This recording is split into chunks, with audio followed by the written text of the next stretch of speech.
Brandon Ingram is expected to miss the rest of the season due to a deep vein thrombosis in his right arm. Ingram had already missed 2 games with what the Lakers were calling a sore right shoulder.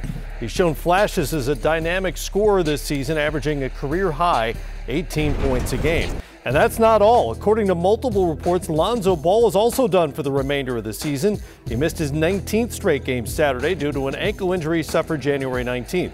If his season is over, in fact, Ball will miss nearly 40% of the Lakers' games in his first 2 NBA seasons. So, guys, a couple of questions come to mind here. One is about how much should LeBron be playing down the stretch as all these parts disappear from the lineup? Secondly, how do these injuries potentially impact trade discussions for Anthony Davis or somebody else this summer? Well, it's tough. I think first off, when you talk about for LeBron James, he should have his minutes limited, but he can get out there and still continue to play and put up numbers and be effective on the court. But when you look at the injuries, I mean, for Brandon Ingram, my prayers go out to him that hopefully this diagnosis doesn't end up being something more worse like we saw with Chris Bosh. And then overall, the injuries for the guys on the bench, it's tough down the stretch. The Lakers are no longer playing for anything, so I don't know if it means a lot. Maybe it's better for them to be out because they have injuries, but that's a heck of a long time. We talk about an ankle injury. Now, I've had a sprained ankle. I don't know, Brandon, how long, an ankle injury from January to now, and you're still not on the floor?